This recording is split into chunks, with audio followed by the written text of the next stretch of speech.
लेकिन geopathic stress की जो एनर्जी है वो वेस्ट टू ईस्ट और साउथ टू नॉर्थ की तरफ आती है। उसके रूट में जो जो चीजें आते जाएंगी उसको डिस्टर्ब करते चलती है। तो शरीर का जो हिस्सा उस तरंग के ऊपर में आ गया, वहां पे धीरे धीरे तकलीफ होना चालू हो जाती है। जी तो जियो स्ट्रेस को हम सामान्य रूप में भूमि दोष भी कह सकते हैं। उसका मैपिंग करते हैं, जी फिर बाद में कहाँ कहाँ कैसे प्रोडक्ट को इंस्टॉल करना है, फिर वर्क करके फिर उसको न्यूट्रलाइज करते हैं। पुराने चाइना में वहां भी बहुत ज्यादा अवेयरनेस थी इसके बारे में। तो वहां तो मैंने एक टेक्स्ट में कहीं पे पढ़ा इसके बारे में कि वहां का राजा का आदेश था कि कोई व्यक्ति अगर उस जोन में घर बनाएगा तो उससे दंडित किया जाएगा। अच्छा। हाँ, इतना ज्यादा अवेयरनेस थी चाइना में इसके बारे में। कई बार बच्चे रोते रहते हैं कंटिन्यू रात में। तो पेरेंट्स समझते हैं कि ये शायद कुछ हेल्थ इशू वगैरह है, छोटे बच्चों में रहती ही है नो डाउट। जी जी जी। लेकिन अगर जियोपैथिक स्ट्रेस है तो उसके वाइब्रेशन के कारण भी बच्चा अनकंफर्टेबल फील करता है। नमस्कार, हैप्पी होम के इस पॉडकास्ट में आप सभी का स्वागत है। हम अपने पॉडकास्ट में घर से जुड़ी समस्याओं का समाधान लेकर आते हैं, जिससे आपके जीवन में वैल्यू ऐड हो सके।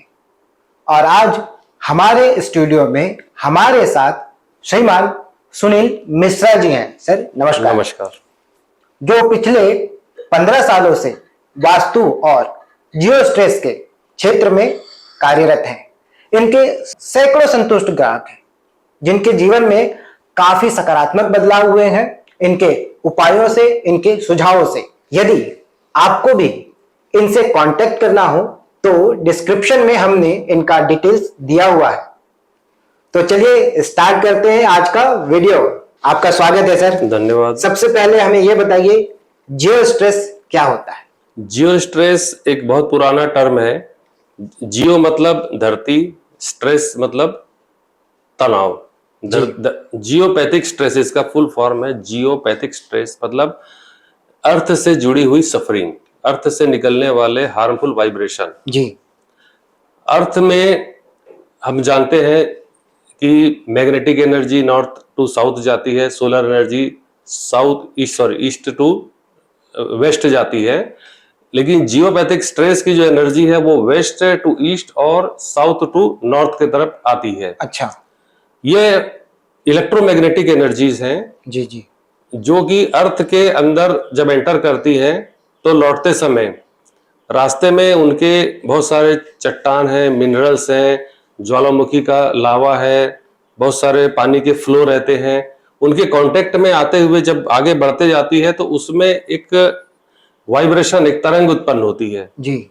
जो कि जिस जिस जगह पर जाते जाती है वो वहां पर निवास करने वाले लोग हैं, वहां चाहे वो शहर हो चाहे ग्राम हो या कोई खेत हो खलिहान हो, उसके रूट में जो जो चीजें आते जाएंगी उसको डिस्टर्ब करते चलती है। इसीलिए उसे अर्थ से जुड़ी हुई सफरिंग कहा जाता है। तो यह हमारे जीवन को किस तरह प्रभावित करती है? जियोपैथिक स्ट्रेस हमारे जीवन के हर भाग को प्रभावित कर सकती है। जी अगर यह बेडरूम में है, मान लीजिए जी बेडरूम में लगभग 8 घंटे हमको सोना पड़ता है, जी। तो एंटायर बेड पे तो बहुत कम रहती, जनरली किसी एक हिस्से को क्रॉस करते हुए ज्यादातर जाती है। तो शरीर का जो हिस्सा उस तरंग के ऊपर में आ गया, वहां पे धीरे धीरे तकलीफ होना चालू हो जाती है। अगर यह हमारे ड्राइंग रूम में है, लिविंग रूम में है, तो सबका एक टेलीविजन देखने के टाइम में एक पसंदीदा स्थान होता है, वो उसको छोड़ना पसंद नहीं करता। जी जी। तो अगर कोई ऐसा सफरर है, ऐसा मतलब मैंने अपने अनुभव में पाया है कि हर जो पर्सन है उसका एक जगह फिक्स रहती है। तो अगर जियो स्ट्रेस है अगर उस लिविंग रूम में, ड्राइंग रूम में, तो जो पीड़ित व्यक्ति ज्यादातर उस जोन में ही रहना पसंद करता है। उसको एक प्रकार का एडिक्शन जैसा हो जाता है उस वाइब्रेशन का।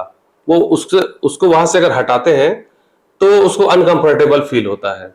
यही अगर बच्चों की स्टडी के संबंध में अगर हम बात करें, अगर बच्चों के स्टडी रूम में है, उनके टेबल में है, तो उसके वाइब्रेशन उनको कंसंट्रेट नहीं करने देंगे बच्चों को, वो जल्दी थकान महसूस करेंगे।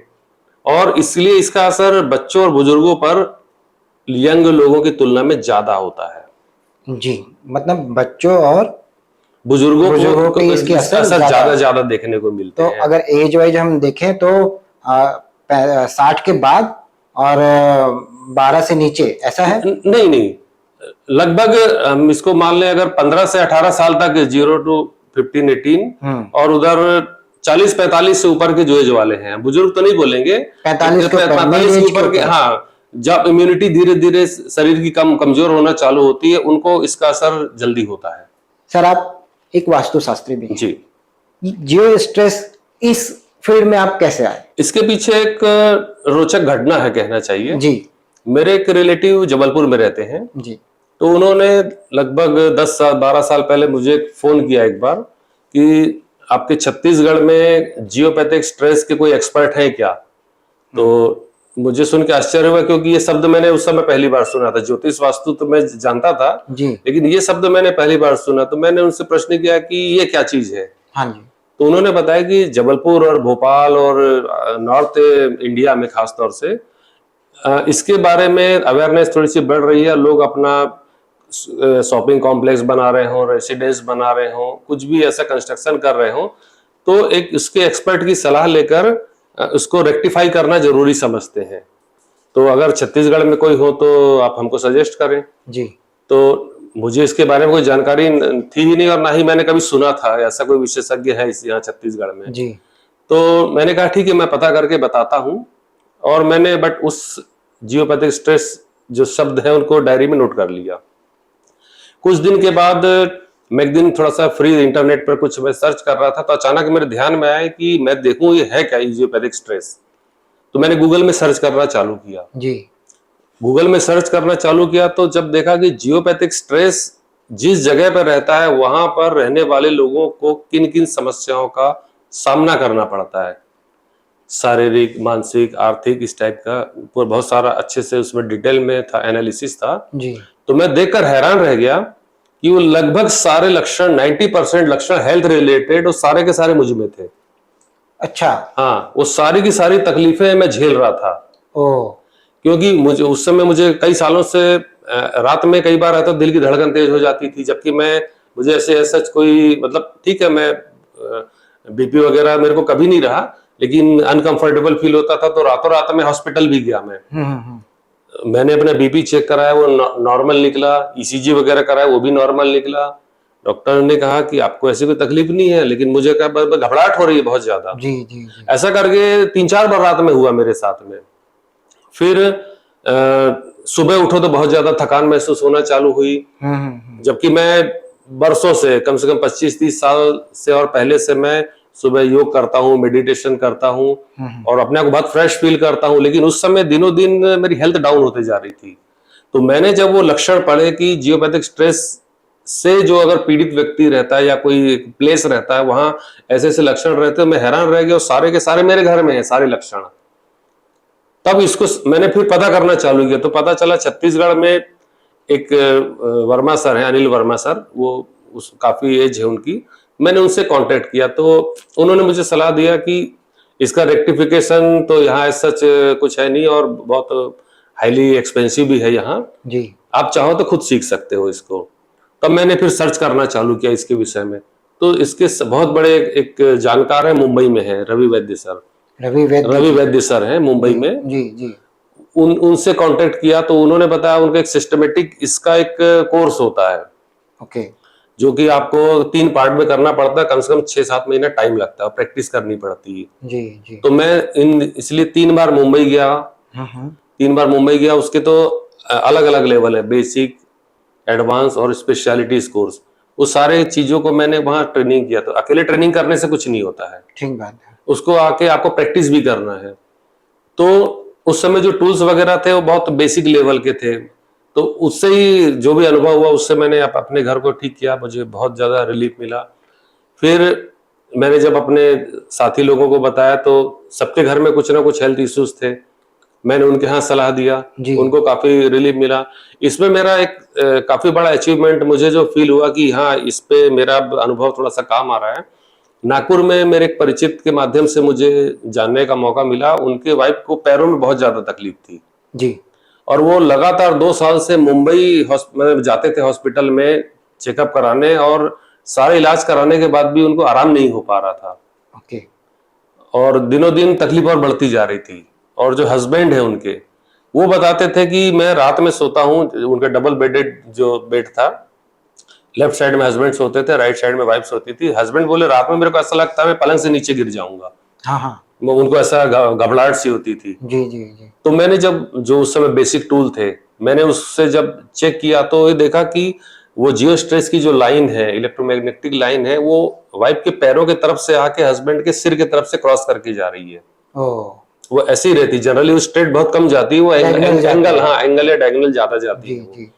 तो उसकी जो रेमेडी थी, मैंने रेमेडी किया और मैंने कहा आप इसको देखिए रेमेडी आप कितना कारगर होती है, मुझे फीडबैक दीजिए।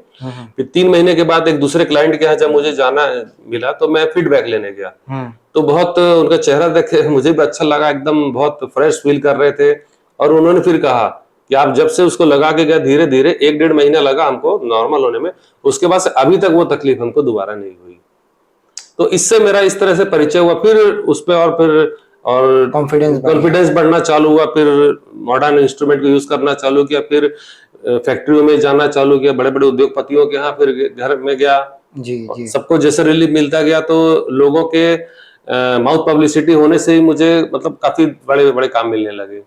जैसा आप बता रहे थे, ये जमीन से चलने वाली कोई तरंगे हैं जी, इनका निराकरण किस तरीके से किया जाता है? देखिए, जियोपैथिक स्ट्रेस को पहली बात तो आंखों से नहीं देखा जा सकता।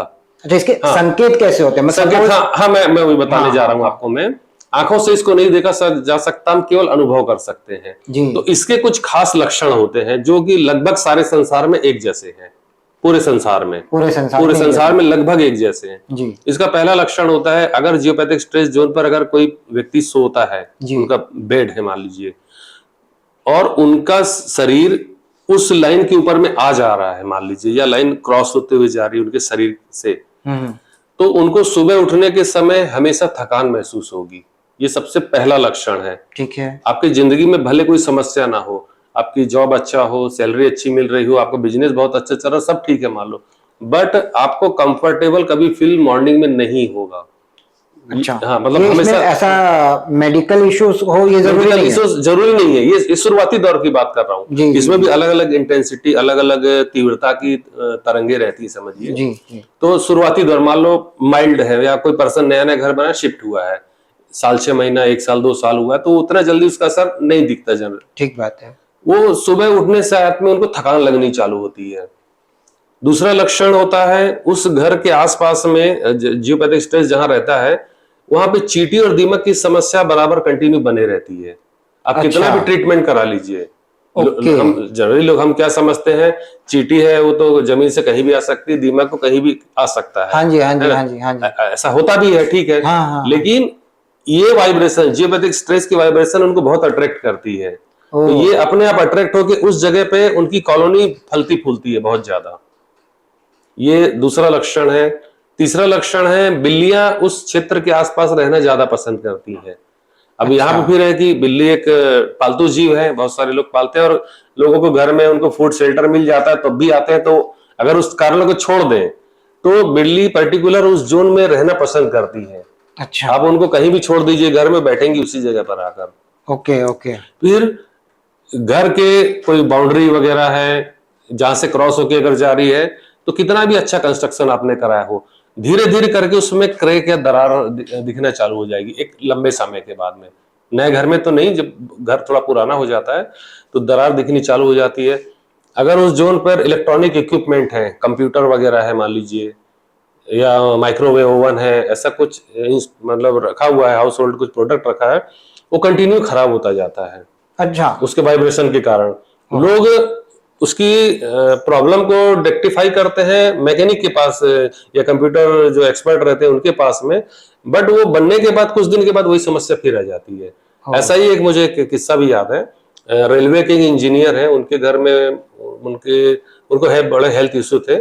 मैं जब चेक करने गया तो उनके बेडरूम में जाने के पहले जब मैंने चेक किया तो उस लाइन पर उनका कंप्यूटर रखा हुआ था। अच्छा, तो मैंने उनको प्रश्न किया कि आपका ये कंप्यूटर ठीक चलता है? बोले कभी ठीक नहीं चलता। हम बनवाते हैं, 1-1.5 महीने चलता है, फिर खराब हो खराब जाता रहता है, है। कुछ ना कुछ खराबी इसमें लगे ही रहती है। बोले हमको आज तक समझ में नहीं आया कि ये खराब क्यों होता है। मैंने कुछ सलाह दी, सिंपली इसको हटा के आप जगह बदल दो। आप जी जी जी। वो जगह बदली के कुछ ही दिन में अपने आप वो ठीक हो गया कंप्यूटर। मतलब इसका असर ना केवल जीवित व्यक्तियों पे है, निर्जीव चीजों पे भी आता है। निर्जीव चीजों पर भी आता है, यहाँ तक कि पेड़ पौधों पर भी आता है। अगर ये पेड़ पौधों के पास में अगर ये लाइन है तो वो ग्रो नहीं करते ठीक से। फूल अच्छा। है, उनमें फूल नहीं आएंगे, फल नहीं आएंगे वृक्षों में। अच्छा अच्छा। और इसी के और लक्षण थोड़े से, और जब बढ़ना, जैसे पुराना घर होता, जनरली ये पुराने घरों में ज्यादा देखने को मिलता है ये, क्योंकि अच्छा। कंस्ट्रक्शन बहुत पुराना हो गया, वाइब्रेशन बढ़ते जाते हैं हाँ वहां हाँ पर। हाँ हाँ। तो वहां पर कई बार पड़ोसियों से जो मनमुटाव भी होना चालू हो जाता है। मान लो एक तरंग यहाँ से क्रॉस होके पड़ोसी के घर में जा रही है, जी जी। ये भी मान लो जो जैसे कॉलोनी में जनरली जो प्लानिंग रहती है एक जैसी ही रहती हाँ है, हाँ हाँ। और दोनों का बेडरूम एक सेम प्लेस में आ जा रहा है मान जी लो, जी। तो नींद इनकी भी डिस्टर्ब हो रही है, नींद उनकी भी डिस्टर्ब हो रही है। तो दोनों में आपस में मनमुटाव भी होता है, मतलब पड़ोसियों से भी अनबन रहती है। और इसका एक और बहुत खास एक जो लक्षण है, जी। रात में 2 से 3:30 बजे के बीच नींद अक्सर बिना कारण के खुल जाती है, अक्सर। अक्सर। हाँ, और खास तौर से ये जब शुक्ल पक्ष आता है, मतलब जब चंद्रमा अपना फुल मून जब बढ़ना चालू होता है, जी। उस समय ये इसके वाइब्रेशन को ज्यादा अट्रैक्ट करता है। उस समय में 2 से 3:30 तक, सॉरी 3:30 बजे तक इसके वाइब्रेशन बहुत तेज हो जाते हैं, तो बिना किसी कारण की नींद अक्सर इसमें खुल जाती है। ये समस्या और अगर थोड़ा सा गंभीर होना चालू हुई मान लीजिए, तो लॉन्ग टर्म ट्रीटमेंट, मतलब जो बीमारी में जो जल्दी आराम हो जाता है, उसके थोड़े से ज्यादा दिनों तक इसको इलाज करना पड़ जाता है। जी जी। रेसिस्टेंस पावर थोड़ा सा कम होना चालू हो जाता है। इस प्रकार इसके जो दुष्प्रभाव है वो हर जगह पे हम देखे जा सकते हैं। दर्शकों, अगर आपके घर पे, परिवार पे या दोस्तों के बीच ऐसे कुछ लक्षण पाए जा रहे हैं तो उस पर देरी ना करें और सर से जल्द कांटेक्ट करें। कांटेक्ट डिटेल हमारे डिस्क्रिप्शन पे दिए हुए हैं। जियो स्ट्रेस, वास्तु दोष दोनों अलग अलग है? जी हाँ, एक बड़े टर्म में देखें तो दोनों में अंतर है। जी। जियो स्ट्रेस धरती से, भूमि से जुड़ा हुआ एक वाइब्रेशन है, और वास्तु एक प्रकार का एक सही प्रकृति के नियमों के अनुरूप किया हुआ कंस्ट्रक्शन है। जी। इसमें पंच तत्वों को ध्यान में रखते हुए कंस्ट्रक्शन किया जाता है एक सिस्टमेटिक प्लान के साथ, जिसमें किचन, बेडरूम, बाथरूम, पूजा घर, ये सारे के सारे पंच तत्वों के बैलेंसिंग को ध्यान में रखते हुए बनाया जाता है। तो वास्तु का जो एरिया है वो कंस्ट्रक्शन होने के बाद चालू होता है, लेकिन वास्तु में भी एक अध्याय आता है भूमि दोष का। जी तो जियो स्ट्रेस को हम सामान्य रूप में भूमि दोष भी कह सकते हैं, जी जी जी। क्योंकि भूमि से निकलने वाले वाइब्रेशन है। तो इसका वर्णन हमारे पुराने ग्रंथों में भी है। वो दूसरे अच्छा। तरीके से कहा गया है कि घर बनाने के लिए सबसे पहली जरूरी चीज है वो है उत्तम भूमि का चयन। हाँ जी। तो पुराने काल में जो वास्तुशास्त्री थे, जो बड़े जानकार थे, उन्हें मालूम था कि इन जगहों पर जियो स्ट्रेस या उससे रिलेटेड वाइब्रेशन है, तो वो उस जगह को छोड़ के दूसरे जगह पर घर बनाने की सलाह देते थे। अब इसे मॉडर्न साइंस में दूसरे तरीकों से मेजर कर लिया जाता है, तो इसका थोड़ा सा नाम बदल गया, रूप बदल गया है वही चीज भूमि दोष। लेकिन भूमि दोष और वास्तु के अगर अंतर करें तो बहुत ज्यादा दोनों में अंतर है। जी। वास्तु में अगर कोई रूम या प्लेसमेंट गलत बन गया तो उसके प्रवाह जो रहते हैं वो अनियमित हो जाते हैं।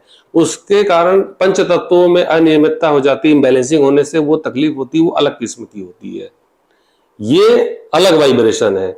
इसका असर सबसे ज्यादा हेल्थ पर होता है, और इसका एक लिंक वास्तु से और ज्योतिष से भी ऐसा बनता है, मतलब मैंने अपने अनुभव में देखा है कि अगर किसी पर्सन को हेल्थ इश्यू ज्यादा हो रही है, या उनके फैमिली मेंबर में से किसी एक पर्सन को हेल्थ इश्यू ज्यादा हो रही है, अगर उनकी जन्म कुंडली देखें तो उनके कुंडली में भी उस समय खराब प्लेनेट उस समय एक्टिवेट मिलते हैं। अच्छा।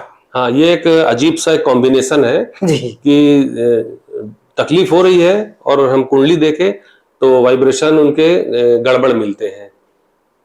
तो दोनों को फिर उस समय दोनों को ठीक करने की सलाह देना जरूरी रहता है। जी जी जी। जैसे हम देखते हैं कि एस्ट्रो वास्तु पे जो हाँ, एस्ट्रो वास्तु हाँ, तो एस्ट्रो वास्तु में वास्तु में जो अलग अलग ग्रहों की जो स्थितियां हैं उसको देख के रेमेडी करना जी पड़ता है। जी। लेकिन यहाँ पर आप समझिए कि इसकी रेमेडी बिल्कुल डिफरेंट है और ज्योतिष की रेमेडी बिल्कुल डिफरेंट है। अच्छा, ये पूजा पाठ से ठीक नहीं होती, ये बिल्कुल ध्यान रखना चाहिए। तो इसके लिए क्या किया जाता है सर?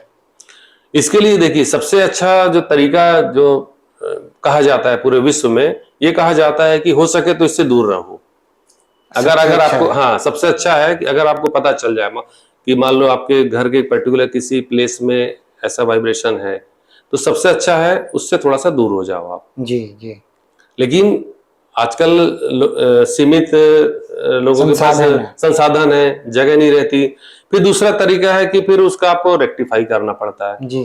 तो वो आंखों से तो दिखता नहीं है, तो मैं दर्शकों को एक ऐसी सलाह दे सकता हूं जो आसानी से आप अमल में कर सकते हो। जी बिल्कुल दीजिए। अगर शुरुआती दौर में अगर आपको ऐसा लगता है कि जो मैंने आपको इसके बारे में वर्णन किया वो आपके घर से कुछ मिलता जुलता है, तो आप सबसे पहला काम कर सकते हैं कि अगर आपका बेड शिफ्ट हो सकता है, मान लीजिए कि आपके घर में एक डायरेक्शन से दूसरे डायरेक्शन में बेड शिफ्ट हो सकता है, तो उसको बेड शिफ्ट करके 3-4 महीने तक आप बेड शिफ्ट करके फील करिए।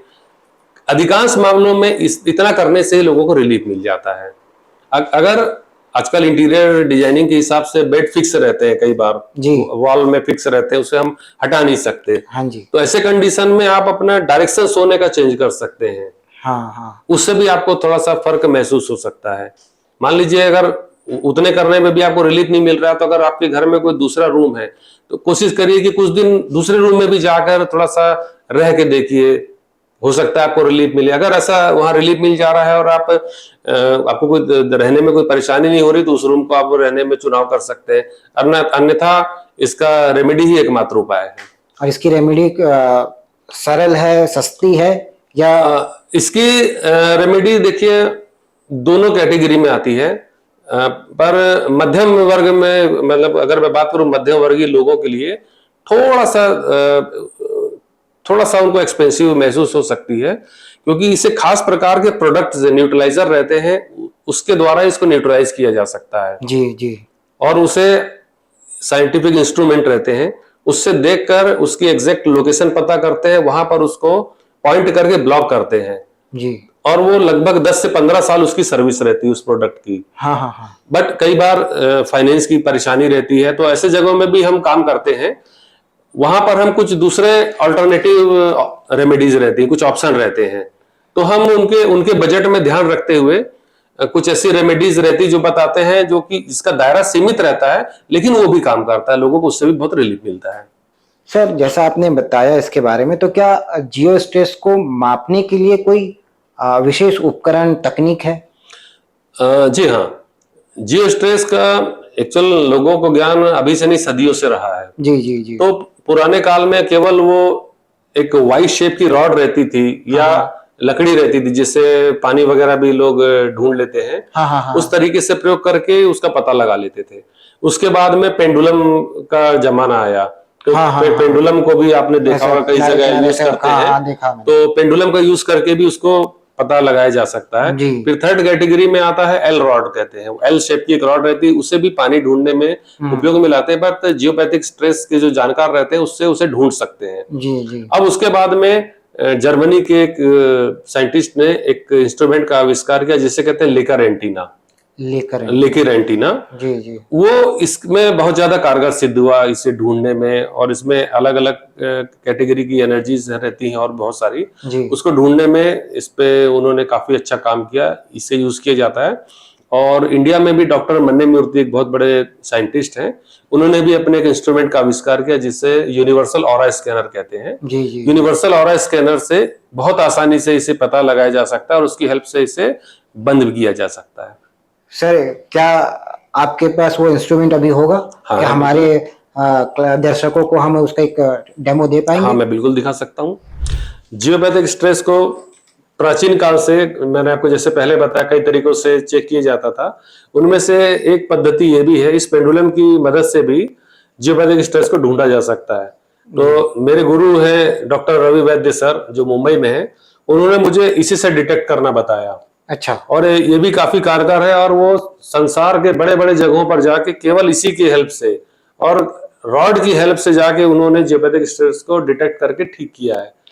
तो सर ये जो आपका पेंडुलम है, ये पर्टिकुलर किसी मेटल से हाँ, अलग से बना है? हाँ, ये एक्चुअल कुछ खास प्रकार का कोई मेटल प्रोडक्ट रहता है। इसमें प्लास्टिक के भी आते हैं, कुछ जो नेचुरल जो जेम स्टोन रहते हैं उसके भी रहते हैं, जी जी जी। ये स्टील का भी रहता है, पीतल का भी रहता है, हाँ हाँ। मिक्स धातुओं का भी रहता है। जी। वो इसका मकसद ये है बनाने का कि इसमें जो टिप रहती है, हाँ। जियोपैथिक स्ट्रेस के पास जाते ही इसमें जिस डायरेक्शन में जियोपैथिक स्ट्रेस है वो ऐसा घूमना चालू हो जाता है, ये ऑटोमेटिक अपने ऑटोमेटिक।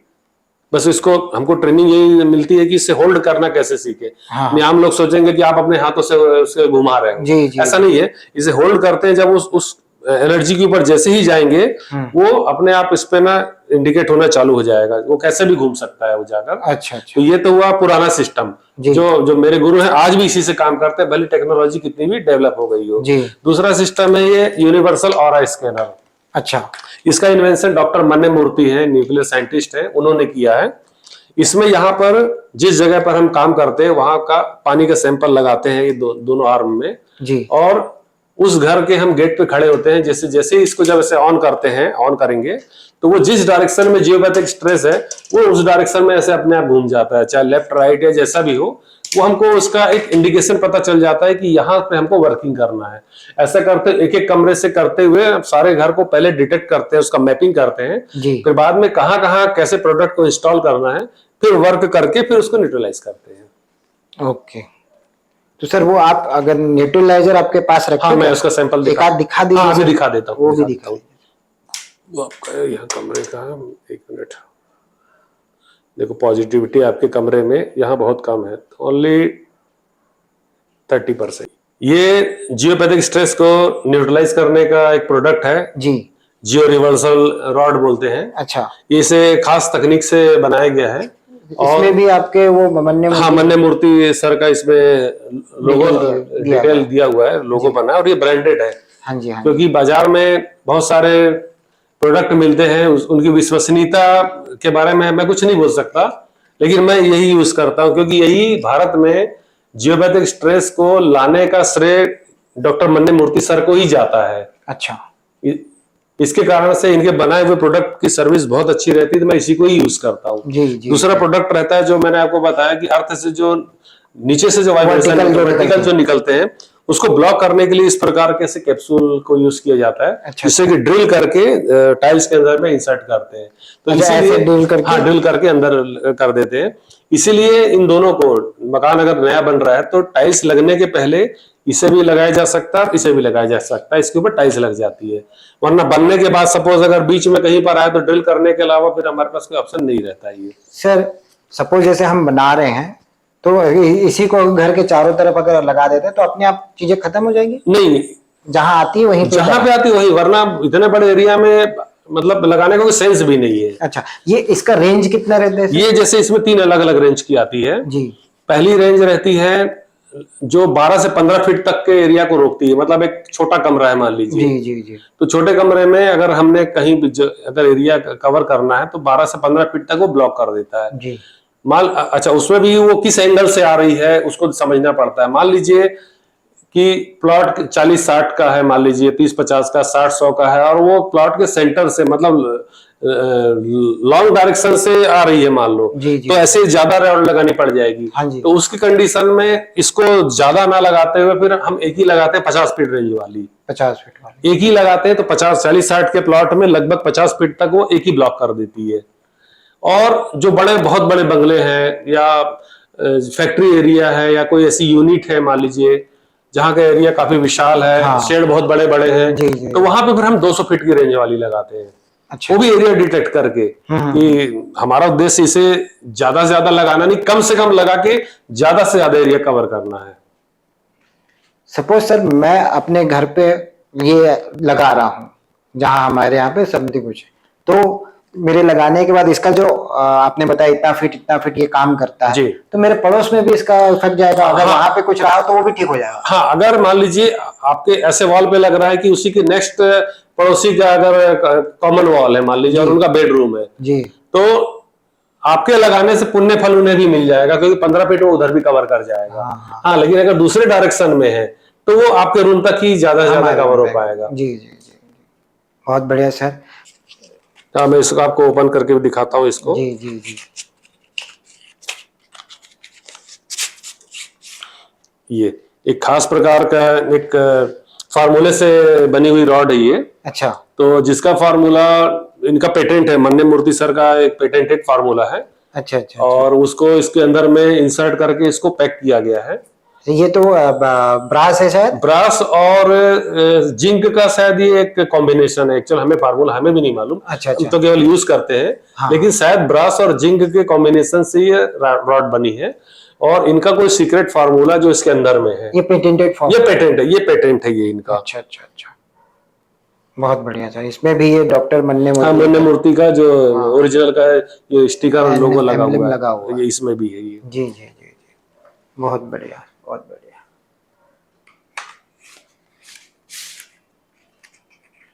सर जैसा भी आप बता रहे थे कि पुराने जमाने में एक लकड़ी से ऐसे देख के समझ लिया जाता था, तो इस विज्ञान का इतिहास कितना पुराना है? देखिए, जियोपैथिक स्ट्रेस के बारे में मानव जाति का ज्ञान सदियों पुराना है। जी।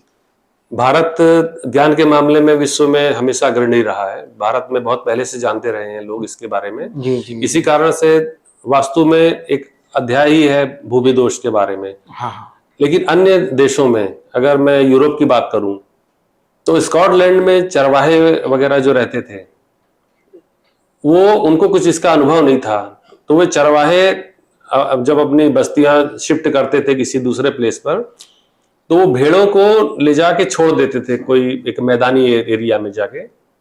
भेड़ें जिस जगह पर सारी की सारी एकत्र हो जाती थी, तो एक दो दिन वो ऑब्जर्व करते थे कि वो उसी जगह पर हैं कि कहीं और इधर उधर जा रही हैं। अगर वो एक जगह पर एकत्र हो जाती थी तो समझ जाते थे कि इस जगह पर जियोपैथिक स्ट्रेस नहीं है या भूमि दोष नहीं है, क्योंकि भेड़े हैं, कुछ जीव जंतु रहते हैं, बहुत सेंसिटिव रहते हैं इसके मामले में। तो वो उसी जगह पर अपनी बस्तियां बसा लिया करते थे। अच्छा। पुराने चाइना में वहां भी बहुत ज्यादा अवेयरनेस थी इसके बारे में। तो वहां तो मैंने एक टेक्स्ट में कहीं पे पढ़ा इसके बारे में कि वहां का राजा का आदेश था कि कोई व्यक्ति अगर उस जोन में घर बनाएगा तो उससे दंडित किया जाएगा। अच्छा। हाँ, इतना ज्यादा अवेयरनेस थी चाइना में इसके बारे में। ओके। और भारत में आज भी जो पुराने शहर है, हमारे हजारों साल पुराने शहर, उनके मंदिरों की संरचनाएं देख लो, पुराने महल हैं, आज भी जैसे के तैसे हजारों साल से आज भी सीना तान के खड़े हैं, उनमें रत्ती भर भी कोई परिवर्तन नहीं आया है। तो आपका मतलब है कि यह विज्ञान काफी पुराना है। जी हाँ। हमारे जो पूर्वज थे काफी समय से इसका उपयोग करते हुए आ रहे थे। सदियों से इसके बारे में पूर्वजों को जानकारी रही है। तो आप तो काफी समय से इसे कर रहे हैं, इसके बारे में जानकारी दे रहे हैं, तो आपको क्या लगता है कि आज के युग में इसकी अवेयरनेस कितनी ज्यादा बढ़ी है या घटी है? नहीं, धीरे धीरे देखिए इसके बारे में लोग जागरूक होते जा रहे हैं जी। इसके बारे में। वैसे अगर कहें इन जनरल तो लोगों को बहुत कम जानकारी। लोग जैसे मुझे इनवाइट भी करते हैं तो वो अपने वास्तु फॉल्ट के लिए इनवाइट करते हैं। हाँ जी। और वास्तु फॉल्ट में ज्यादातर यही रहता है, हेल्थ इशू रहते हैं, फाइनेंस से रिलेटेड मैटर रहता है, ज्यादातर में यही परेशानियां रहती है। तो जब हमारा जो प्रोटोकॉल है, हमें जो हमारे गुरु ने सिखाया है, उसको सिस्टमेटिक तरीके से एक के बाद एक चेक करना पड़ता है। तो जिसमें पहला नंबर ही आता है हमारा जियोपैथिक स्ट्रेस या भूमि दोष को चेक करना। वास्तु तो बहुत बाद में आता है उसमें। जी जी। तो जब हम चेक करते हैं तो उनके घर में जहां सफरिंग है वहां पे जियोपैथिक स्ट्रेस मिलता ही मिलता है। तो हम सबसे पहले लोगों को इसके बारे में बताते हैं कि ये अर्थ के वाइब्रेशन है, हार्मफुल वाइब्रेशन है, इसके कारण से हेल्थ इशू आपको इनके वजह से हो रही है। तो लगभग सभी, मतलब मेरे अनुभव में लगभग सभी, जब उनको अच्छे तरीके से अगर एक्सप्लेन किया जाए तो सभी समझते हैं और रेक्टिफिकेशन उसमें कराने के तैयार होते हैं। और जैसे मैं आपको बताया, नॉर्थ इंडिया में अवेयरनेस थोड़ी सी ज्यादा है। वहां पर कोई भी एक बड़ी बिल्डिंग बन रही है, शॉपिंग मॉल बन रहा है, या कोई फ्लैट स्कीम कोई ला रहे हैं, तो वो ऐसे एक्सपर्ट की हेल्प लेके उसको न्यूट्रलाइज जरूर करते हैं। उसका रीजन ये है, इसको उपयोग करने और ना करने में मैं अंतर बता रहा हूं आपको। जी जी बिल्कुल। अगर आपने फ्लैट वगैरह बनाया है और जियोपैथिक स्ट्रेस का रेक्टिफिकेशन करा है, या आपने अपने घर बनाया है, नया जी घर बना रहे हैं, जी तो आप कभी भी जाएंगे आपको एक आनंददायक अनुभूति होगी, हैप्पी फीलिंग होगी। हाँ लोग फ्लैट देखने आएंगे, उस कॉलोनी में एंटर करेंगे, उनको फीलिंग बहुत अच्छी आएगी वहां पे जाके। ऐसे जगह पे वो फ्लैट जल्दी सेल हो जाते हैं। हाँ जी हाँ और अगर वाइब्रेशन है, जियोपैथिक स्ट्रेस के अगर वाइब्रेशन है, तो वहां जाते ही कुछ अनकंफर्टेबल सा फील होता है। ऐसे बहुत सारे उदाहरण हैं जहां पर कई महीनों या सालों तक बनाने के बाद, अच्छा से अच्छा कंस्ट्रक्शन करने के बाद, क्वालिटी होने के बावजूद भी वो सेल आउट नहीं हो पा रहे थे। जी जी जी जब इसको रेक्टिफिकेशन किया गया तब वो सेल होना चालू हुए। तो जो मॉडर्न बिल्डर्स हैं, कम से कम वो उसकी हेल्प जरूर ले रहे हैं। और भारत की बहुत सारी जो बड़ी बड़ी कंपनियां हैं, वो भी कभी ना कभी साल में एक बार अपना इसका ऑडिट जरूर कराती है, एक्सपर्ट से अपने प्रेमिसिस को इससे रेक्टिफाई जरूर कराती है। तो इतना अच्छा, अवेयरनेस इसका तो है। ऑडिट भी होता है सर? ऑडिट मतलब वही एक्सपर्ट आके उसको चेक करते हैं, जो इस जहां हमने लास्ट ईयर में काम किया था वो परफेक्ट है कि नहीं, कोई दूसरे डायरेक्शन से कोई दूसरी वेव तो नहीं आ गई है वहां पर, ऐसा करके एक ऑडिट जैसा करते हैं वो। जैसे आपने बताया कॉलोनी अपार्टमेंट्स में भी, तो ये तो एक भूमिगत तरंग है। जी तो क्या जैसे थर्ड फ्लोर फिफ्थ फ्लोर उस पे भी इसका असर आता है? जी हाँ, बल्कि ये जितने ऊपर जाते जाएगी इसका प्रभाव उतना जाता तेज होता जाता है। वो कैसे सर? क्योंकि ये मैं आपको जैसे पहले बताया कि इसका जो कनेक्शन रहता है मून से थोड़ा सा ज्यादा रहता है। हाँ जी। तो वो नीचे से अर्थ से आना चालू हुई, तो मान लीजिए एक छोटे से फॉर्म में है, ऊपर जाते जाते तक वो फैलना चालू हो जाती है। अच्छा।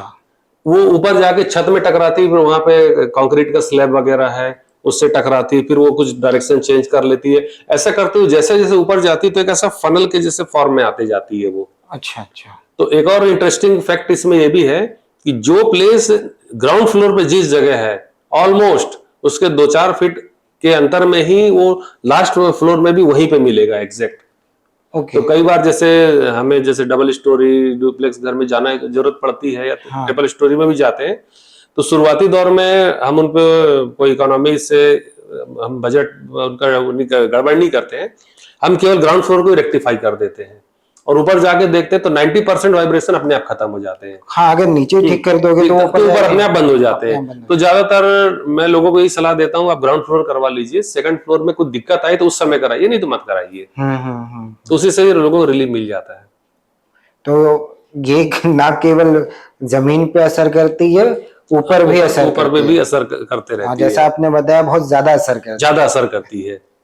सर एक बात बताइए, जैसा आपने बताया कि इसका असर बुजुर्गों पे और बच्चों पे ज्यादा पड़ता है, तो बच्चों पे इसका कैसा असर पड़ता है और उसका निवारण हम कैसे करें? देखिए, बच्चे सबसे ज्यादा इससे पीड़ित हो जाते हैं जल्दी जी। क्योंकि उनकी इम्यूनिटी थोड़ी कमजोर रहती है जी। अगर इन्फेंट है, कहीं बहुत छोटे बच्चे हैं मान लीजिए, तो ऐसा अनुभव में आता है कि कई बार बच्चे रोते रहते हैं कंटिन्यू रात में। तो पेरेंट्स समझते हैं कि ये शायद कुछ हेल्थ इश्यू वगैरह है, छोटे बच्चों में रहती ही है नो डाउट। जी जी जी। लेकिन अगर जियोपैथिक स्ट्रेस है तो उसके वाइब्रेशन के कारण भी बच्चा अनकंफर्टेबल फील करता है। और कई बार किसी बच्चों में वो देखते हैं कि हम जैसे डबल बेड में किसी पर्टिकुलर पॉइंट पे सुला के गए हैं, 1-2 घंटे बाद देखते हैं वो करवट लेके वो दूसरे जगह पे बच्चा सोता मिलता है। हाँ जी हाँ जी। तो हम सोचते हैं सिंपली बच्चे ने करवट ली है, जबकि नेचुरली संभव भी है, ऐसा होता भी है।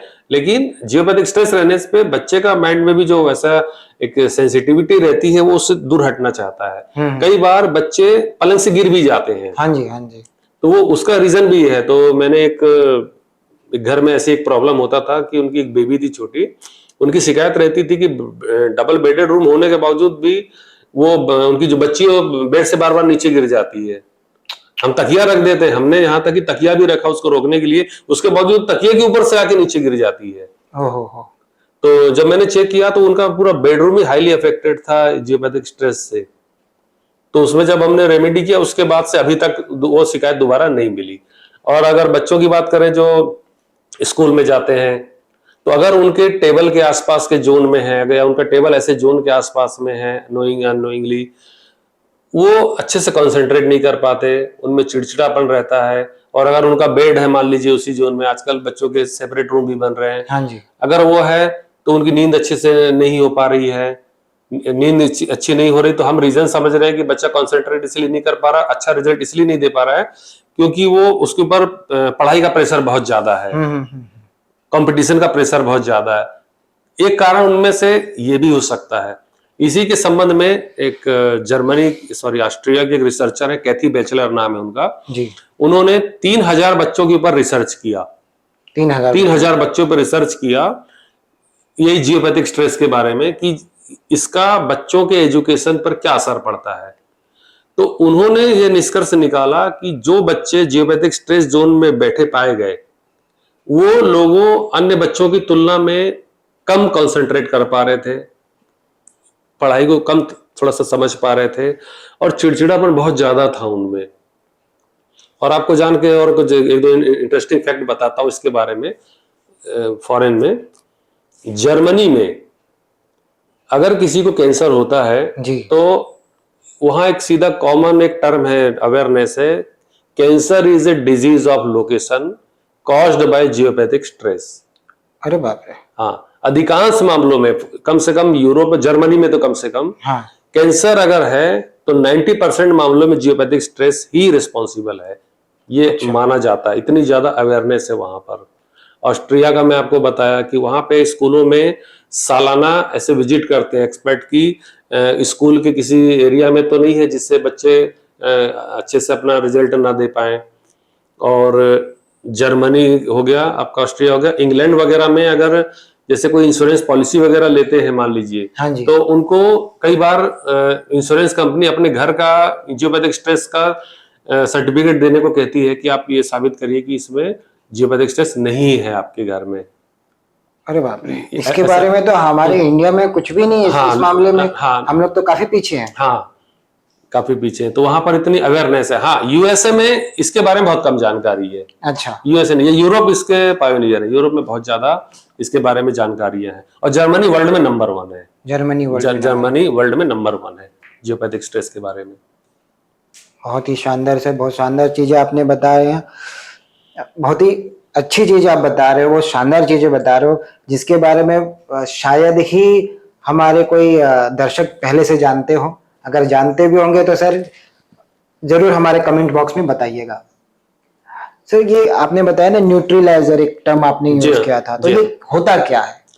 न्यूट्रलाइजर मतलब कि जियो स्ट्रेस की जो वाइब्रेशन आ रहे हैं घर में जी, वो 2-3 तरीके से आते हैं जी। पहला अर्थ से आते हैं, अर्थ से एंटर करते हैं, 45 डिग्री के एंगल से क्रॉस करते हुए चलते हैं ये।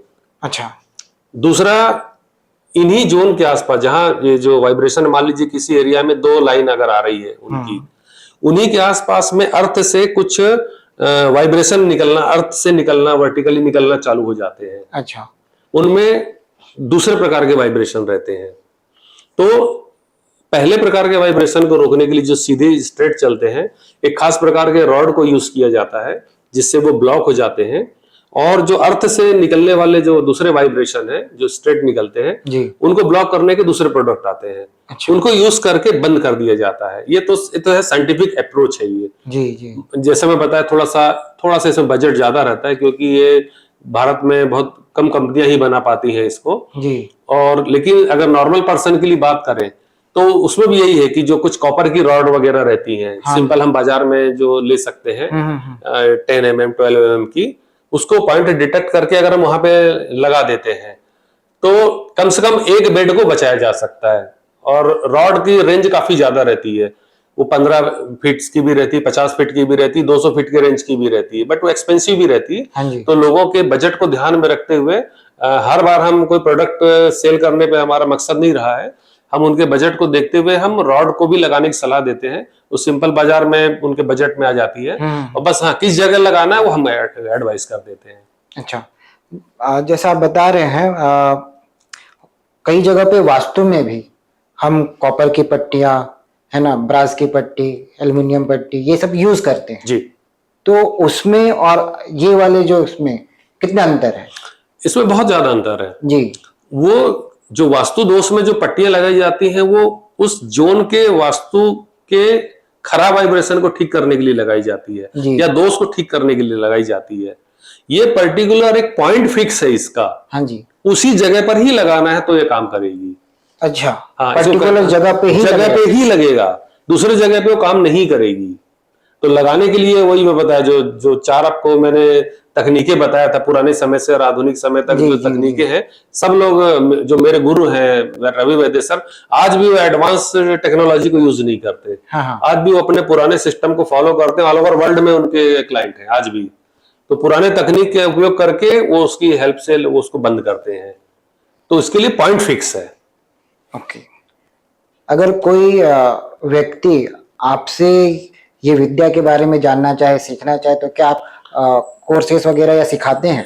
नहीं, मैं इसका कोर्स कंडक्ट तो नहीं करता, क्योंकि ये बहुत ज्यादा मेहनत का और ज्ञान का काम है। और मेरा अनुभव, मैं अपने आप को भी उतना अनुभवी नहीं मानता जी। इसके लिए मेट्रो सिटी में बहुत अच्छे अच्छे जानकार लोग हैं, उनके यहाँ कोर्सेज कंडक्ट किए जाते हैं, उनके यहाँ सीखा जा सकता है। लेकिन इसमें कुछ ये मान के चलिए कि आपको डेडिकेट होना पड़ेगा, बिना लालच के काम करना पड़ेगा, क्योंकि ये लोगों की जिंदगी से जुड़ा हुआ एक काम है ये। और इसमें थोड़े से रिस्क फैक्टर भी रहते हैं, जैसे हम काम करते हैं या और भी कोई जो लोग काम करते हैं, तो हम इलेक्ट्रोमैग्नेटिक एनर्जी को ब्लॉक करने का काम करें, तो उसके कांटेक्ट में हमको बराबर जाते रहना पड़ता है। ठीक बात तो है। हमको भी हेल्थ इशू आते रहते हैं, तो उससे बचने के लिए भी हमें कुछ कुछ टिप्स दिए गए, तो हर बार हमको उसको यूज करना पड़ता है। अच्छा, मतलब जो कंसल्टेंट है हाँ, उसको भी इसका असर मिलता है? बिल्कुल, उसको सबसे पहले होता है। अच्छा अच्छा। क्योंकि हम जाके किसी घर में गए, मान लीजिए घर के जो सदस्य हैं उनको हेल्थ इशू या फाइनेंशियल इशू या कुछ भी जो भी समस्या है, हम जाके सीधा उस एनर्जी को हम जाके बंद कर रहे हैं, तो बंद कर रहे हैं, उसको हम कांटेक्ट में आना पड़ेगा हमको। बिल्कुल बिल्कुल बिल्कुल सीधा जी। जैसे पानी का बहुत फोर्स से फ्लो आ रहा है, अब एकदम तुरंत बंद नहीं हो पाता, कई बार फोर्स हमको भी गीला कर देता है। हाँ जी हाँ जी। सेम वही चीज इसमें है, जो बंद करने जाता है उसको तो सबसे पहले गीला सबसे पहले वो उसके ऊपर पानी का असर होता है। जी जी। सेम यही चीज है कि जो काम करने जाता है सबसे पहला असर उसी के ऊपर होता है। तो हमारे प्रोटेक्शन के लिए हम कुछ काम भी करते हैं, लेकिन उसके बावजूद भी हमको 2-3 दिन तक कई बार तकलीफ हो जाती है। मतलब अगर एक जगह आप गए, वहां आपने उपचार वगैरह किया, तो उसके 2-3 दिन तक आप पे भी उसका असर रहता है? बिल्कुल रहता है, बिल्कुल असर रहता है, हमको भी रेस्ट करना पड़ता है वहां पे जाके। तो आपके थ्रू वो जो एनर्जी है वो आपके घर पे असर नहीं करती? कई बार करती, बिल्कुल करती है ना? हाँ, बिल्कुल करती। तो वो मतलब इसकी वजह से आपका पारिवारिक हाँ, जो है हाँ, वो डिस्टर्ब होता होगा? बिल्कुल डिस्टर्ब होता है। इसी के कारण हमें भी अपने घर को हाईली एनर्जाइज रखना पड़ता है, हमें अपने आप को हाईली एनर्जाइज रखना पड़ता है। तो आप अपने घर को किस तरह एनर्जाइज रखते हैं? जो हमने अभी आपको जिक्र करके बताया, जो प्रोडक्ट यूज होते हैं, हाँ जी। तो सबसे पहले मैंने अपने पूरे घर में सबसे जो हाईएस्ट इसकी जो क्वालिटी इंडिया की, हाँ जी। वो मैंने उसको लगा के रखा हुआ है मेरे घर में। और समय समय पर उसको चेक भी करते रहना पड़ता है, क्योंकि ये तो है वाइब्रेशन है, समझिए पानी का फ्लो है, वो अपना रास्ता बदल भी लेता है। जी जी। तो टाइम टू टाइम मुझे अपने घर को भी चेक करते रहना पड़ता है, ऑडिट करते रहते हैं? ऑडिट, हाँ, ऑडिट करना पड़ता है, अपने घर को भी चेक करते रहना पड़ता है। तो जो पर्सन इसमें धन कमाने के उद्देश्य से अगर एंटर करना चाहते हैं, तो मेरी सलाह है कि कृपया वो ना करें, क्योंकि धन तो आप कैसे भी कमा लोगे, लेकिन फैमिली मेंबर को उसका दुष्प्रभाव झेलना ही पड़ेगा, तय है ये दिखता जितना आसान है उतना आसान है नहीं, डेंजरस है। डेंजरस है। कई बार इसमें एक चीज है, मैं अभी तक मैंने दर्शकों को जिक्र नहीं किया। हाँ जी, कुछ ऐसा साझा कीजिए सर, कि मतलब आपके साथ जो साक्षात्कार हुआ होगा, इसके एक ऐसा मोमेंट गुजरा होगा कि आपको उसका बहुत असर हो रहा होगा, आपके परिवार पे पड़ा होगा, ऐसा कुछ एक्सपीरियंस शेयर कीजिए। हाँ, मैं जरूर बताता हूँ। मुझे भिलाई में एक कॉलोनी में एक इंटीरियर डिजाइनर के थ्रू मुझे जाने का मौका मिला जी। वो घर एक पुराना था, पहले कोई किराएदार रहते थे, छोड़ के चले गए थे, तो जो रिनोवेशन के लिए इंटीरियर डिजाइनर जिनको काम दिया गया था, उन्होंने उनको बताया कि आप जब इतना खर्च कर रहे हैं घर में, तो ये भी आप करवा लीजिए तो अच्छा रहेगा साथ ही साथ जी। तो मैं गया वहां पर, तो उनका डबल स्टोरी हाउस था। जब नीचे काम किया तो जैसे हमारी प्रैक्टिस रहती है, हमारे प्रोटेक्शन के लिए हमने जो रखा था सब किया, ऐसा कुछ दिक्कत नहीं आई। वो बोले आप फर्स्ट फ्लोर में भी चलो। जी जी। तो मैंने कहा चलिए देखते हैं, हालांकि मैं उनको जैसे बताया कि फर्स्ट फ्लोर में उतना जरूरत नहीं पड़ती है, बोले नहीं आप आए हैं तो एक बार देख लीजिए। जब फर्स्ट फ्लोर में उनके साथ गया, इंस्ट्रूमेंट जैसे ही मैंने ऑन किया, इतने जम का मुझे झटका लगा और चक्कर आया इतने जोर से, मेरे को ऐसा लगा कि मेरी सांस बंद हो जाएगी। मेरे को समझ में नहीं आया कि हुआ क्या है मुझे।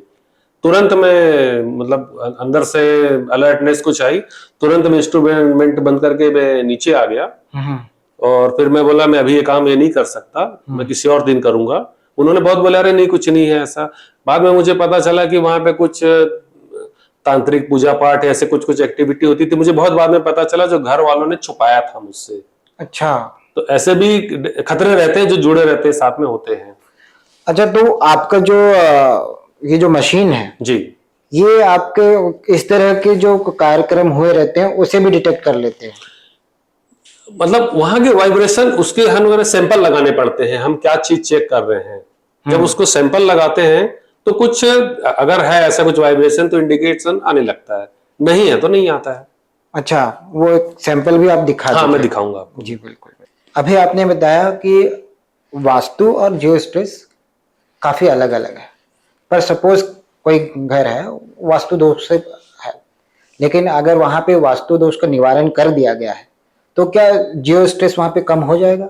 नहीं, ऐसा नहीं है। ऐसा नहीं है, इसलिए कि जियोपैथिक स्ट्रेस अर्थ से निकलने वाले हार्मफुल वाइब्रेशन है, जी जी। और वास्तु दोष कंस्ट्रक्शन से रिलेटेड कुछ अनियमितताएं हैं जो प्रकृति के नियमों के अनुकूल नहीं बनी है।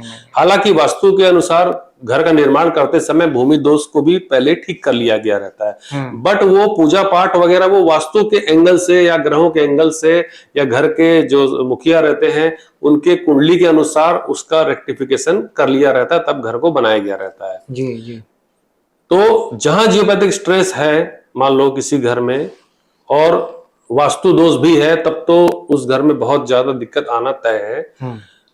अगर जियोपैथिक स्ट्रेस नहीं है और वास्तु दोष है तो वास्तु दोष आसानी से ठीक किया जा सकता है, और अगर जियोपैथिक स्ट्रेस हमने ठीक कर लिया या किसी भूमि में नहीं है और वास्तु दोष भी नहीं है तो उस घर में समृद्धि, सुख शांति समृद्धि हमेशा वास करेगी।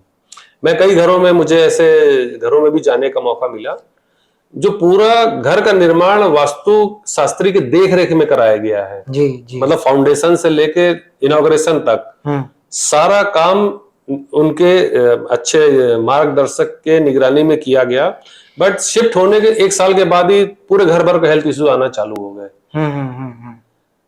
जब परेशान हो गए कि उनको समझ में नहीं आया तो मुझे अप्रोच किए, तब मैंने देखा पूरा घर उनका ऐसे एनर्जी से भरा हुआ है, जियोपैथिक स्ट्रेस की एनर्जी से, जबकि उन्होंने काफी ज्यादा खर्च किया था वास्तु के अनुरूप अपने घर की ड्राइंग को बनाने में, और उसका रेक्टिफिकेशन जो भूमि बनाने के पहले कई फीट मिट्टी निकाल के फेंक देते हैं बाहर, और सब काम किया था उन्होंने।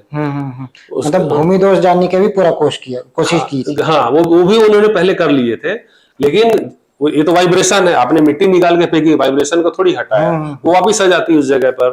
तो ऐसे एक नहीं, मैं कई घरों में गया हूँ और कई ऐसे फैक्ट्रीज वगैरह में भी, यूनिट में भी गया हूँ जहां पे वास्तु के अनुरूप भी उन्होंने कुछ कुछ चेंजेस करे थे। फैक्ट्री में हालांकि बड़ा एरिया रहता है, बहुत ह्यूज इन्वेस्टमेंट रहता है, तो सब कुछ होना ठीक नहीं होता। तो वहां पर भी मैंने कुछ उनके बजट को ध्यान में रखते हुए कुछ रेक्टिफिकेशन किया, उससे उनको जिस काम के लिए मुझे बुलाया था तो वो उनका पूरा हुआ और उनको रिजल्ट मिला। जैसे हम वास्तु देखते हैं तो उसमें हेल्थ भी देखते हैं, फाइनेंस भी देखते हैं, रिलेशनशिप भी देखते हैं, ये सारी चीजें उसमें रहती है जी। और जियो स्ट्रेस में हेल्थ तो रहता है, इसके अलावा और क्या क्या चीजें हो सकती है? वो सारी चीजें जो वास्तु में हम देखते हैं सारा का सारा जियो स्ट्रेस के कारण बिगड़ सकती है। अच्छा, उसमें भी उसकी वजह से भी फाइनेंशियल दिक्कत आ सकती है? बिल्कुल आती ही है, आती ही है। इसका एक मैं आपको बताया कि एक अजीब सा कोरिलेशन है जी, कि अगर फाइनेंस की प्रॉब्लम आ रही है तो उस पर्सन की कुंडली में भी कुछ ना कुछ नेगेटिव वाइब्रेशन प्लेनेट के रहते ही रहते हैं। जी जी। और वास्तु फॉल्ट आ ही जाता है। अब यही समझ लीजिए कि मान लीजिए हस्बैंड वाइफ के बीच में कुछ अंडरस्टैंडिंग में कमी आ रही है, तो अगर जियोपैथिक स्ट्रेस है और दोनों बहुत ज्यादा मतलब उसके वाइब्रेशन से पीड़ित हैं, तो अपने आप को वो नॉर्मल नहीं रख पाते। वो अच्छा, वो मतलब उनमें डिस्प्यूट होना, चिड़चिड़ापन आना, ये सब होता रहता है। इसी को ध्यान में रखते हुए फॉरेन में एक बुक भी लिखी गई है, are you sleeping in a safe place, आप इसको ऑनलाइन भी मिलती है, आप मंगा के पढ़ सकते हैं। जी जी जी। तो वो इसी चीज पे लिखी गई है ये, ओके। कि रिलेशनशिप कुछ दिक्कत आ रही है तो वो हो सकता है कि आप एक खराब वाइब्रेशन वाले जोन में आपका बेडरूम हो। जब हम घर बनाने से पहले भूमि का चयन करते हैं तो उस समय हम जियो स्ट्रेस का जांच करवा सकते हैं, और घर बनाने बन गया है, हम आ गए हैं और हमें ऐसे कुछ लक्षण दिख रहे हैं, तब भी हम ये जियो स्ट्रेस के बारे में जांच करा सकते हैं। पर कारगर कौन सा रहता है, पहले करवाना या बाद में करवाना? कौन सा हमको मॉनिटरी वाइज देखा जाए तो सस्ता पड़ता है, कौन सा महंगा पड़ता है? हाँ, आपने बहुत अच्छा कोई प्रश्न किया। अगर आप प्लॉट देख रहे हैं, मान लीजिए आपके पास पहले से प्लॉट है जी।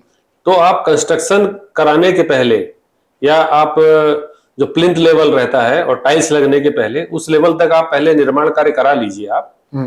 उसके बाद में टाइल्स लगने के पहले इसे आसानी से लगाया जा सकता है, कोई तोड़फोड़ नहीं होती, और इकोनॉमिकली भी थोड़ा सा कंपैरेटिवली कम पड़ता है ये जी। क्योंकि मकान बन जाने के बाद में अगर आपने टाइल्स वगैरह लगवा लिए हैं, पेंट करवा लिए हैं, तो टाइल्स को कट करना आपके घर की सुंदरता खराब होगी। जी जी जी। और टाइल्स मान लीजिए कट हम नहीं कर पा रहे हैं, कई बार क्लाइंट नहीं चाहते कि टाइल्स को कट कर रहे हैं हम, तो उसको फिर एडहेसिव से चिपकाना पड़ता है। लेकिन ओपन एरिया में एडहेसिव से अगर चिपकाया तो बहुत ऑड दिखेगा, और वो सामने दिखता रहेगा, सामने दिखता रहेगा। ये इसलिए उसको फिर, या कोई दीवान है, सोफा है, उसके पीछे में उसको थोड़ा सा छुपा के रखना पड़ता है कि ना दिखे। लेकिन कभी भी कुछ आपने घर को शिफ्टिंग करते समय, साफ सफाई करते समय वो अपने जगह से वो निकल भी सकता है। तो ज्यादा अच्छा ये रहता है कि आप मकान बनाने के पहले जब प्लिंथ लेवल आपका काम आ जाता है, टाइल्स लगने का जब टाइम आता है, उस समय करा लीजिए, तो आपको हर एंगल से सुविधाजनक रहेगा। आपके जानकारी में ऐसे कितने बिल्डर हैं या आर्किटेक्ट हैं, अगर परसेंटेज वाइज देखा जाए, जो आपसे सलाह लेके ही काम कराते हैं? अगर मैं इन जनरल कहूं कि कम से कम यहाँ छत्तीसगढ़ में, तो 15 से 20% जो बिल्डर हैं, बिल्डर नहीं कहना चाहिए, आर्किटेक्ट जो इस चीज को जानते हैं जी। वो एक बार क्लाइंट को मेरा रेफरेंस जरूर देते हैं कि आप जब लाखों रुपए अपने घर में खर्च कर रहे हो आप, तो एक बार आप चाहें तो इसको भी आप चेक करवा के अगर कुछ ऐसी समस्या है तो करेक्शन करा सकते हैं। जी। जरूरी नहीं कि हर घर में जियोपैथिक स्ट्रेस हो, हर प्लॉट में, ऐसा जरूरी भी नहीं है। अगर है मान लीजिए तो पहली करेक्शन हो जाएगा, नहीं है तो आपको निश्चिंत होगा कि आपके घर में ऐसी कोई समस्या नहीं है। तो जो आजकल जो नए यंग आर्किटेक्ट आ रहे हैं वो इस टर्म को रिसर्च पेपर वगैरह में कहीं पढ़े रहते हैं या डेमो देखे रहते हैं, उनमें अवेयरनेस ज्यादा है, वो थोड़ा सा रेफर कर देते हैं। तो ऐसे कई लोगों के रेफरेंस में मैंने कई जगह में काम भी किया है। तो सर, जब कभी कोई आपसे कंसल्टेशन लेना चाहे तो आपकी फीस क्या होती है, प्लस आपके विजिटिंग चार्जेस क्या रहते हैं, और अगर कहीं किसी एरिया में, किसी मकान में या भूमि में ऐसा ये टेस्ट किया जा रहा है तो उसका ओवरऑल खर्च कितना होता है? देखिए, सिर्फ विजिटिंग फीस की बात करें, मान लीजिए कोई मैं प्लॉट में चेक करने जा रहा हूँ या किसी घर में चेक करने जा रहा हूँ, तो लगभग भिलाई की अगर मैं बात करूं तो 5 से 10 हजार का मेरा स्ट्रक्चर है, वो भी उनके हाउस के साइज के हिसाब से रहता है जी। बड़े घरों में मेहनत ज्यादा लगती, टाइम बहुत ज्यादा लगता है जी। इसलिए लगता है, और दूसरे शहरों में फीस नेचुरली थोड़ी सी ज्यादा ही रहती है जी। और बात अगर प्रोडक्ट की करें तो एक 2 BHK या 3 BHK घर है, वो मैक्सिमम 30,000 तक में मेरी विजिटिंग फीस मिला के लगभग वो सारा रेक्टिफिकेशन करीब करीब हो जाता है। रेयर मामलों में ही थोड़ा आगे बढ़ता है, वरना 30,000 के अंदर में, कई बार तो 15-20 हजार में भी हो जाता है। अच्छा। और वो काम में हम ऐसा लालच का भावना नहीं रखते हैं कि हम अर्निंग करें, हम चाहते हैं कि हम जहाँ काम करके जाएं वहां पे लोगों को सुख सुविधा मिले, उनका जिंदगी शांतिपूर्वक बीते। मतलब ये ऐसा, जैसा कि कई वास्तु कंसल्टेंट काफी महंगे होते हैं जी, वैसा नहीं है। हाँ, वैसा तो नहीं। जो आप फीस स्ट्रक्चर आप बता रहे हो काफी नॉमिनल है जी, ठीक है, तो ये एक मिडिल क्लास वाला भी उसे एफर्ट कर सकता है। हाँ, तो इसी कारण से हमने फीस स्ट्रक्चर भी ऐसा रखा है कि हमारा उद्देश्य बिल बनाना नहीं है जी। लोगों को जो समस्या हो रही है उससे हमको उनको हेल्प करते उससे मुक्ति दिलाना है।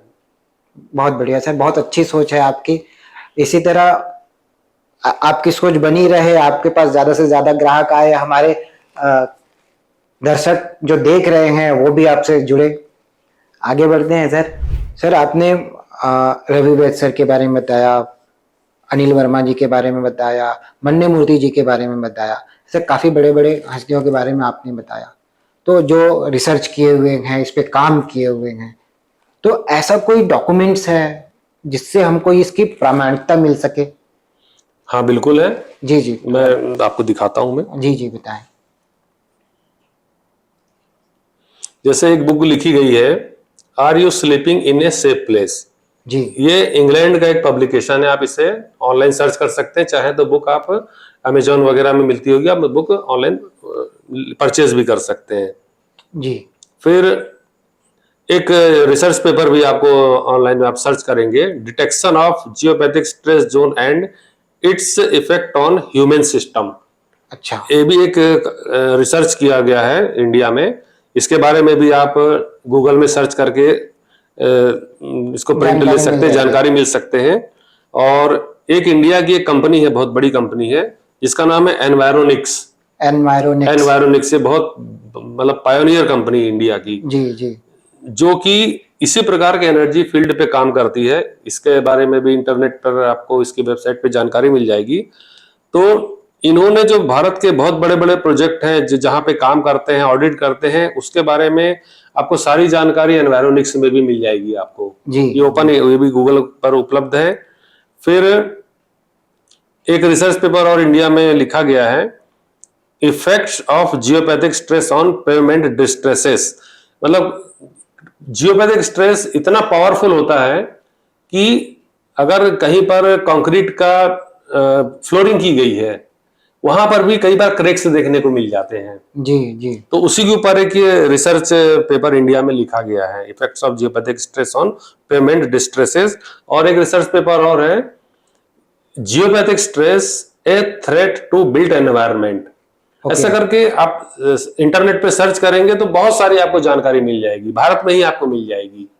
अच्छा, आप गूगल में जाके जियो स्ट्रेस आप सर्च करें, आपको बहुत सारी हाँ, प्रामाणिकता मिल जाएगी। हाँ बिल्कुल मिलेगी। आप research paper on geopathic stress करिए और फॉरेन के बारे में करिए, आपको ऑल ओवर वर्ल्ड के बहुत सारे रिसर्च पेपर मिलेंगे जियोपैथिक स्ट्रेस के ऊपर में, और ये प्रामाणिक है। जी जी जी सर, आप आए हमारे स्टूडियो में और आधुनिक विज्ञान और ये पुरातन विज्ञान दोनों को मिक्स करके ये जो चीज बनी हुई है, इसके बारे में आपने बताया, जिसके बारे में मैं सोचता हूँ शायद हमारे यहाँ काफी कम लोग जानते होंगे। मैं खैर आपसे जुड़ा हुआ हूँ, इससे मैंने पिछले अपने कई क्लाइंट के साथ हमने काम किया हुआ है, तो मुझे थोड़ी बहुत जानकारी है इसकी। लेकिन मेरे ख्याल से बहुत सारे आर्किटेक्ट्स को इसके बारे में पता नहीं है। तो जो भी मेरे दर्शक देख रहे हैं, अपने साइट्स पे एक बार जियो स्ट्रेस जरूर चेक करवाएं, ताकि आपका जो क्लाइंट है वो वास्तु तक ही सीमित ना रहे, उसके आगे अगर उसे कुछ हेल्थ इश्यू होती है तो वो उसका भी निदान उसे मिल पाए। सर आप हमारे स्टूडियो में आए, इतना समय निकाला, इतनी अच्छी अच्छी जानकारी बताई, उसके लिए काफी धन्यवाद सर। आपका भी बहुत बहुत धन्यवाद, दर्शकों का भी बहुत बहुत धन्यवाद। जी सर, अगर कभी भी भविष्य में अगर हमारे डिमांड आया तो हम एक बार जरूर और मिलेंगे। जरूर, मुझे खुशी होगी आने में। नमस्कार सर।